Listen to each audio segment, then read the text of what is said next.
Good afternoon. So a lot of American businesses want to sell their goods and services to China, and we're going to talk about how they can do that today using social media and e-commerce. To give you an idea of how large this potential marketplace is, the internet user base in China is about 564 million users as of last year. In terms of e-commerce, last year also there was about 242 million shoppers online that generated about $196 billion in turnover. Boston Consulting Group estimates by 2015 that there'll be 329 million users spending about $1,000 each. And RE Research estimates by 2020 this number of total e-commerce generated will be over $1.6 trillion. On the social media side of things, you have two large players. One's called Tencent, which is down in Shenzhen, and what they do is they provide two social media services. One's called QQ, which has over 750 million users. It's like kind of an instant messenger. And they also have another service called Weixin, or WeChat, which now has over 300 million users.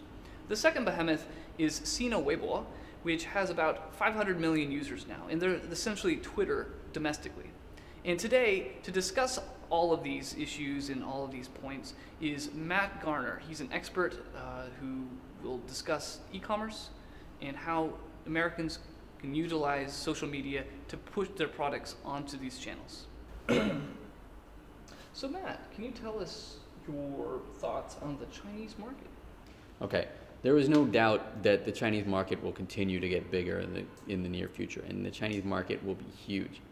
But the thing that a lot of people don't pay attention to is that the majority of growth in the Chinese market in the future will be online. Now, why that is through the convergence of three major forces, being online social media, online digital video, and e-commerce. So with online social media, traditionally print media like newspapers and magazines are controlled by the state. So what happens with that is that there's no real market competition because there's very limited supply. Because of that, the print media operates in almost like a virtual monopoly. So there's no real incentive for these companies to keep pace with the market and trends like print media in the US would. Also, because what's deemed news in China has a lot to do with what regulators and policymakers want to say. So that doesn't necessarily reflect the trends of the market. So that creates a difficulty for companies that want to, do PR or promote their brands or trends or products to regular consumers. So what happens is you see this trend of younger Chinese moving online to getting their information through online social platforms like Weibo, WeChat, Weixin, or traditional blogs, because in a lot of ways that content is deemed more transparent, it's much more diverse, it's much more interactive than this traditional media.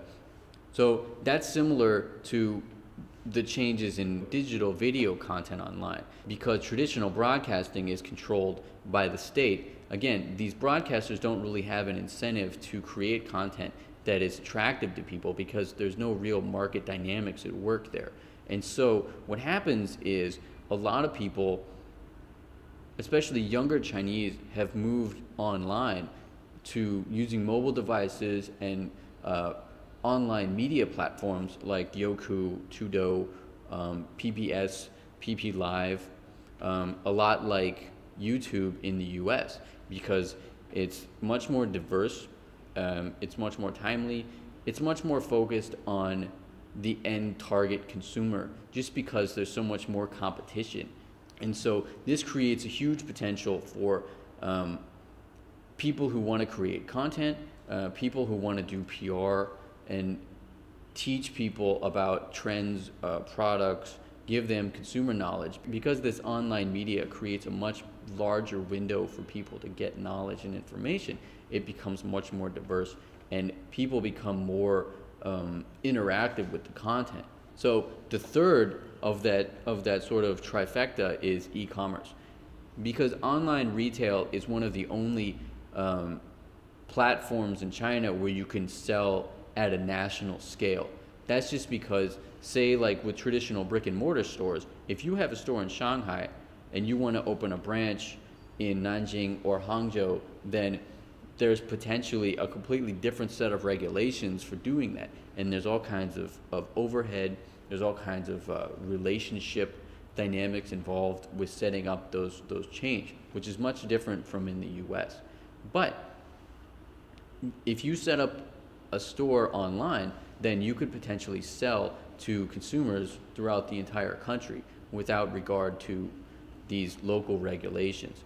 At the same time, even if you were in a big market like Shanghai, then real estate is already very limited. It's already really expensive. And so this really leaves the door open only to big retailers who have the capacity and the resources. And again, it's much cheaper to do it online. But for somebody who wants to buy something online, they don't really know anything about the product. They don't necessarily trust the person that's selling it. So that's where the previous two, social media and digital media, come into play, because you can use these platforms to establish credibility with people, and then use these online retailers like Taobao, which is China's largest online retailer, to target these people. It's a much freer way to present content and information to increasingly market-savvy consumers. So where does this fit in for American businesses?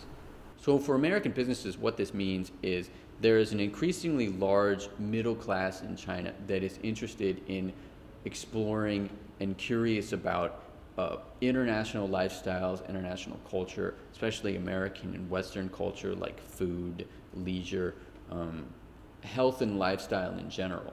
And so this creates a huge opportunity for Americans interested in exporting their products to China. Because one, if you go through e-commerce, then you don't necessarily have to set up operations within China. Then you can sell online to people. But stocking the shelves isn't necessarily enough. So you can go through these social media platforms to present information to these young Chinese consumers, because there is a large population of Chinese consumers who want to buy American products, but they don't know enough about American products, or they haven't established this knowledge about it. I hope that makes enough sense. It does. Thank you so much for your time, Matt. It was great. Thank you. My pleasure.